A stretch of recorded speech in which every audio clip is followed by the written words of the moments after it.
Everyone, welcome back. And I wanted to show you today one of the major things I use SERanking for in order to maintain my websites that I own. If you're interested in SERanking as a tool after watching this video, I would highly appreciate it if you could use my affiliate link in the description for you to check out the tool. That would obviously help to support the channel and help me to keep making videos like this.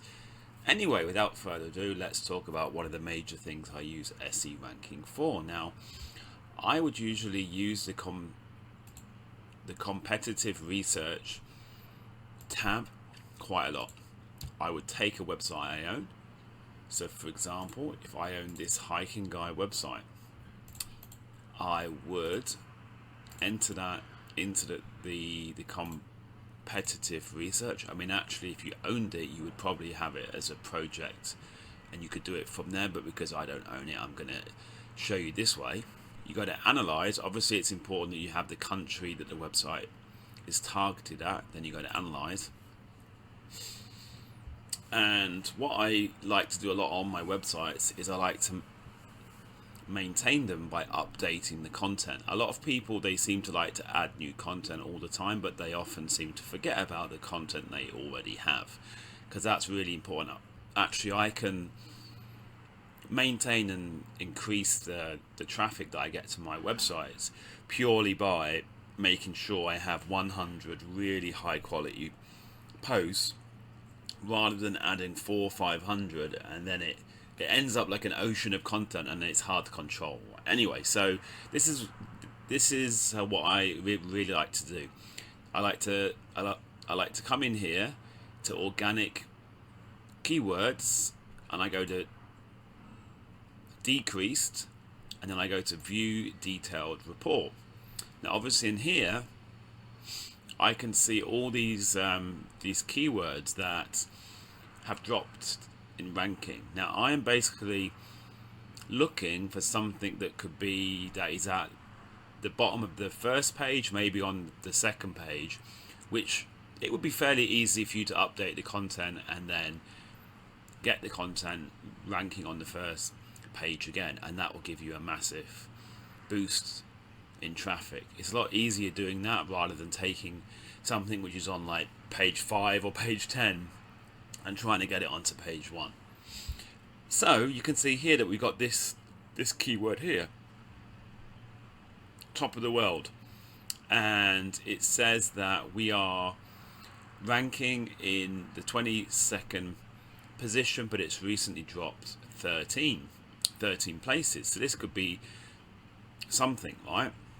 Now, if I have a look at the article, okay, so basically I can see this is talking about the top of the world hike.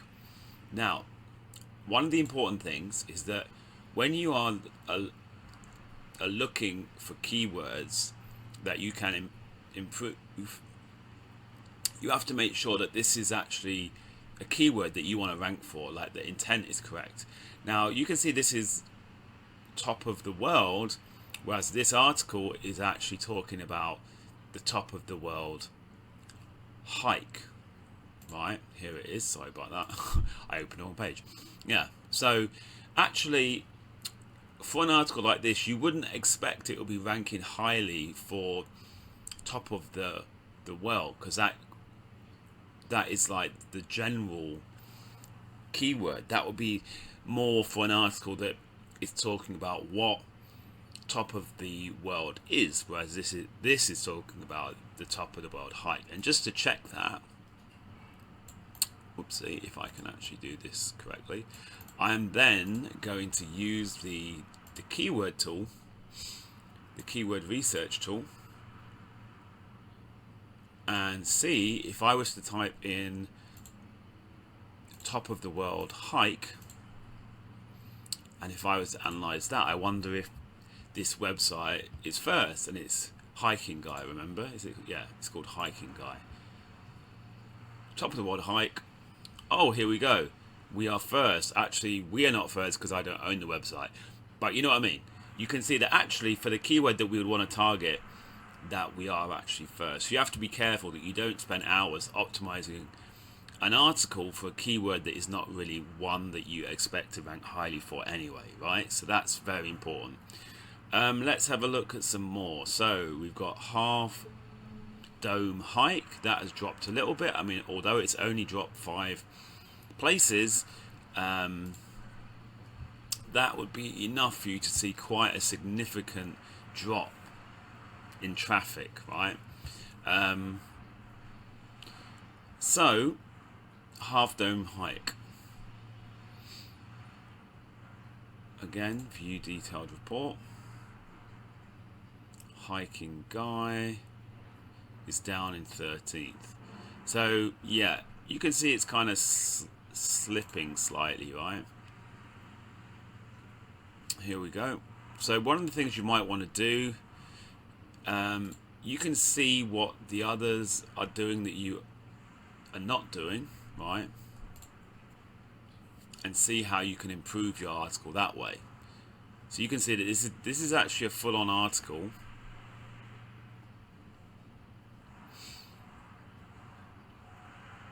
Whereas this one is just a bare bones article. It isn't really an article. I mean, it does have some writing actually.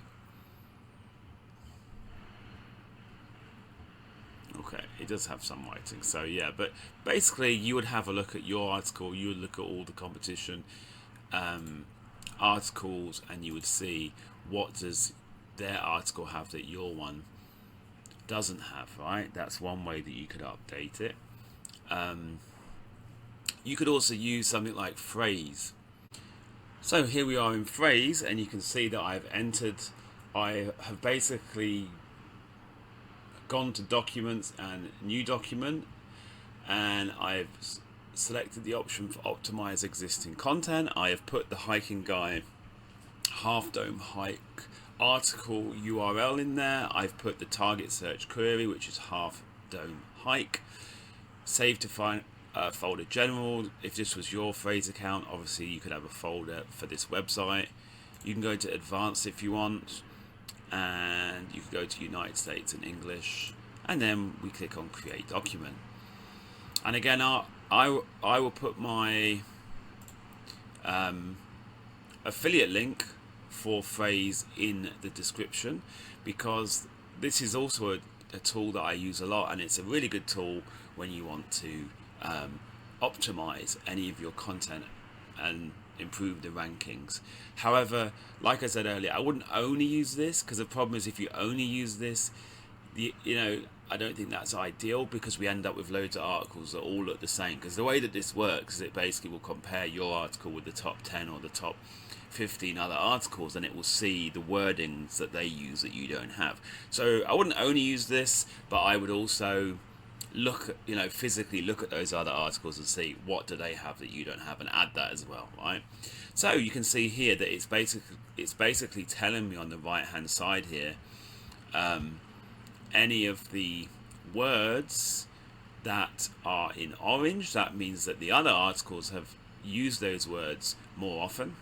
We've got some words here that have 0 out of 3. That means that it hasn't been used in my article at all. So you could basically go through these words and make sure that as many of them are green as possible, and that will be a good way for you to help the article rank higher. So again, when you are doing this, you have to make sure that you only do it in a natural way. So don't force these words in. Have a look through your article, see how it can be added in a natural way. So basically that is what I will do. This is what I will do. I will use SERanking and Frase and a bit of my own brain power to regularly go through my articles and see which ones are dropping in ranking, and use this tool to identify them. Then after they're identified, I will update the content using Frase and using a bit of my own brain power, and then usually you'll find that this is how you can maintain your articles on the first page of Google. So there you go. That's one of the major reasons that I use SERanking. I just wanted to make this video. Of course, if you have any specific questions, you can leave a comment in the comment section. So thank you for watching, and if you use any of my affiliate links after watching this video, of course I appreciate it very much. Thank you. See you in the next video.